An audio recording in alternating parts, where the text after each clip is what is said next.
नमस्कार, स्वराज एक्सप्रेस में आप सभी का स्वागत है। छत्तीसगढ़ एक्सप्रेस में मैं हूं आपके साथ कविता पांडे। बुलेटिन की शुरुआत करेंगे जहां छत्तीसगढ़ में बढ़ती आपराधिक घटनाओं को लेकर सियासत तेज हो गई है। पूर्व मुख्यमंत्री भूपेश बघेल ने प्रदेश में कानून व्यवस्था को लेकर सरकार पर सवाल उठाए हैं। वहीं डिप्टी सीएम विजय शर्मा ने इन आरोपों पर पलटवार करते हुए कहा कि भाजपा सरकार के कार्यकाल में हत्या और लूट जैसी घटनाओं में कमी आई है। उन्होंने कहा कि विधानसभा में अपराध से जुड़े आंकड़ों की पूरी जानकारी दी जा चुकी है। साथ ही उन्होंने कांग्रेस पर आरोप लगाया कि यह केवल मीडिया में बयानबाजी कर रही है। विजय शर्मा ने कहा कि भाजपा सरकार के 26 महीने और कांग्रेस सरकार के 26 महीने के दौरान हुई आपराधिक घटनाओं के आंकड़ों की तुलना भी सामने रखी गई है। तो डिप्टी सीएम विजय शर्मा ने पलटवार किया है। बता दें कि विधानसभा में अपराध के आंकड़ों की पूरी जानकारी दे दी गई है। उनको बताया कि इस 13 महीने में उन्होंने जो प्रश्न किया था हत्या लूट इसमें कमी आई है, और मैंने कहा कि 13 महीने नहीं, पिछले 26 महीने में भी कमी आई है। खैर कहेंगे कि 26 महीना तो भाजपा का ही हो गया, तो मैंने उनकी सरकार का भी 26 महीना और हमारी सरकार का भी 26 महीना निकालकर बताया था। उसके बावजूद अगर वो ऐसा कहते हैं तो उनको समझना चाहिए। मैंने सदन में कहा है, गवर्नमेंट के रिकॉर्ड के आधार पर कहा है, और उसके बाद अगर वो मीडियाबाजी इसमें खाली करना चाहते हैं तो उनको समझना चाहिए। सर एक लास्ट सवाल था कि ये जो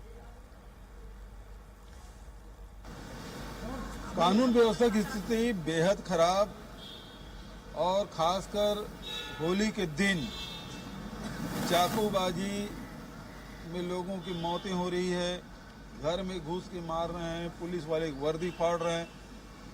और देखिए, प्रशासन जब आप उस दिन ड्राई डे घोषित किए, उस दिन शराब दुकान बंद किए, तब ये हाल है। यदि शराब दुकानें खुली होती, क्योंकि जो उनका स्टॉक दोपहर तक खत्म हो जाता, उसके बाद फिर जाता हो, तो वो तो दारू भट्टी में पता नहीं कितनी हत्याएं हो जाती। ये सरकार से संभला नहीं जा रहा है। ये गृह मंत्री जी को थोड़ा भी उसमें शर्म है तो उसको तत्काल इस्तीफा दे देना चाहिए। विष्णु जी के पास जाना चाहिए, भैया ये विभाग दूसरे को दे दो, ये विभाग मुझसे नहीं संभाल रहा है। न कवर्धा जिला संभाल रहा है, न रायपुर जिला। अब कमिश्नर, पुलिस कमिश्नरी हो गया, अब प्रमोटिंग बना दिए आप। क्या चला रहा है? उसके बाद ये घटना।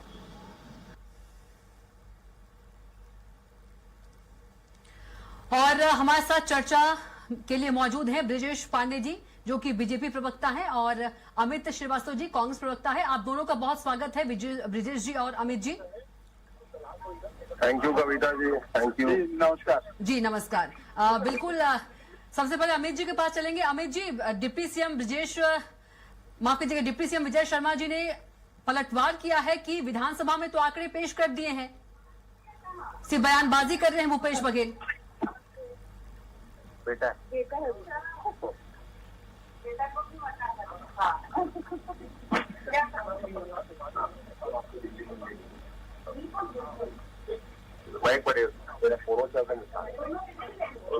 अमित जी, आप तक आवाज पहुंच पा रही है? जी मिल पा रही कविता जी। जी बिल्कुल। डिप्टी सीएम विजय शर्मा ने कहा है कि विधानसभा में अपराध के आंकड़े हमने दे दिए हैं, सिर्फ भूपेश बघेल बयानबाजी कर रहे हैं मीडिया में।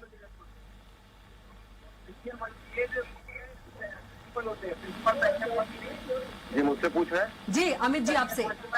जी कविता जी, देखिए छत्तीसगढ़ का वातावरण कैसा है हमें बताने की जरूरत नहीं है। लगातार अपराध हो रहे हैं और एक भय का वातावरण बन रहा है जी। और छत्तीसगढ़ की जनता ये जानना चाहती है कि ये सरकार से अगर संभल नहीं रहा है तो सरकार किस बेस पे सब कहती है कि हम साए साए काम कर रहे हैं। हम तो बार बार कहते हैं ये साए साए नहीं है, जनता भी कहती है हाय भाई सरकार है, इसे समझ में नहीं आ रहा है कि करना क्या है। और अपराधी जिस प्रकार से बेखौफ होकर घूम रहे हैं, उनमें भय का वातावरण होना चाहिए। और हमारी सरकार में तो हमने अधिकारियों को छूट दे के रखी थी, और ये कहा था हमारे सीएम साहब ने कि अधिकारियों में पुलिस अपराधियों में पुलिस का खौफ होना चाहिए, वर्दी का खौफ होना चाहिए, और उनकी बूटों की धमक होनी चाहिए। और लगातार जिस प्रकार से अधिकारी हमारे यहाँ अपराधी डरते थे, हम तो फिर आपके माध्यम से ये कह रहे हैं कि आज इस प्रदेश में जो भय का वातावरण है, जिस प्रकार की आपराधिक घटनाएं हो रही हैं और जिस प्रवृत्ति की घटनाएं हो रही हैं, वो पहले कभी छत्तीसगढ़ में देखने को नहीं मिली थी।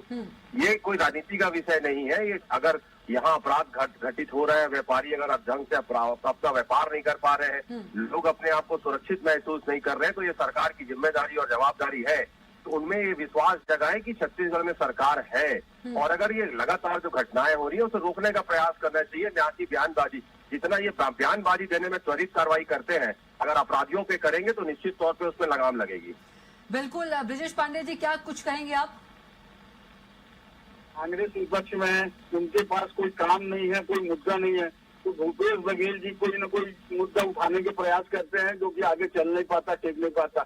जब विजय शर्मा जी ने स्पष्ट रूप से विधानसभा की पटल में पिछले 26 महीने के बीजेपी के कार्यकाल का और कांग्रेस के कार्यकाल का पूरा आंकड़ा दिया, उन्होंने बोला तुलना कर लीजिए कि किसके कार्यकाल में कितने अपराध हुए हैं, स्पष्ट हो जाएगा।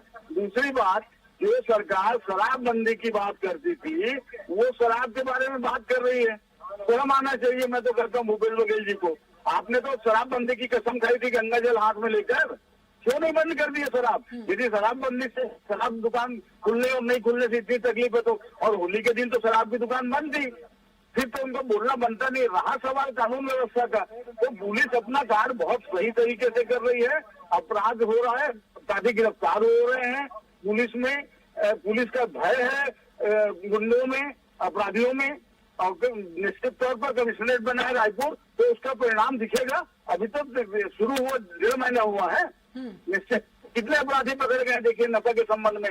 रिकॉर्ड खुद कमिश्नर ने बताया है कि पिछले 1 महीने के अंदर 800 से ज्यादा अपराधियों को पकड़ा गया है नशीली व्यवसाय करते हुए। तो पुलिस अपना काम कर रही है, क्योंकि कांग्रेस के पास कोई विषय नहीं है, कोई मुद्दे नहीं है, तो अनावश्यक मीडिया में आने के लिए भूपेश बघेल जी ऐसा करते रहते हैं। मुद्दे हैं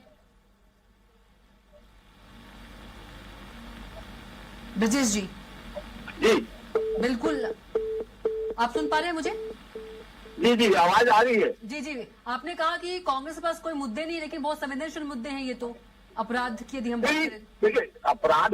देखिए अपराध अचानक से होता ही, किसी को पूर्व से तो जानकारी होती नहीं है कि अपराध करने जा रहा कोई व्यक्ति, तो पुलिस को अपराध की जानकारी जैसे ही मिलती है पुलिस एक्टिव होती है, और पूरी सुरक्षा व्यवस्था लगी हुई थी होली में। रायपुर शहर में 3000 से ज्यादा पुलिस व्यवस्था थी, बिल्कुल, अमित और जी यही कह रहे हैं कि 3000 से ज्यादा आप लोगों ने भी अपने के माध्यम से इस बारे में रिपोर्टिंग की है। कानून का जो भय है, अमित जी कह रहे हैं कि वो अपराधियों में नहीं रह गया है। देखिए, अमित जी को तो कहना है ना, विपक्ष में है तो उनको तो आरोप लगाना ही पड़ेगा ना।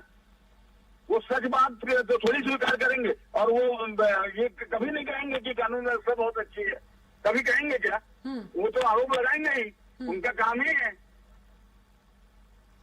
बिल्कुल अमित जी, अमित जी से संपर्क टूट गया है। तो ब्रिजेश जी, उन्होंने कहा कि यदि नहीं संभाल पा रहे हैं तो फिर इस्तीफा दे दे, भूपेश बघेल ने यह भी कहा है। देखिए, मैंने कहा ना, कांग्रेस के पास कोई काम नहीं है तो बस इस्तीफा दे दो, इस्तीफा दे दो, कितनी बार कह चुके हैं भूपेश बघेल जी। लेकिन ब्रिजेश जी, विपक्ष का तो काम ही होता है कि मुद्दा उठाना। लेकिन ये कोई ऐसा मुद्दा नहीं है जिसमें इस्तीफा ले लिया जाए। बिल्कुल, मैं तो बोले ना, आखिर विधानसभा ही कैसे, विधानसभा से बड़ा कोई विषय तो है ही नहीं कि कोई दूसरा जगह है ही नहीं कि आंकड़े मजबूती से पेश किया जाए। जब वो तुलना करके बता दी है भूपेश बघेल के 26 महीने का कार्यकाल और बीजेपी के 26 महीने का कार्यकाल, उसमें तो स्पष्ट रूप से लिखा है ना कि कितने अपराध उनके आज समय में हुए हैं करके। बिल्कुल ब्रिजेश जी। गेट नंबर 3 से चलो। अमित जी, आप तक आवाज पहुंच पा रही है?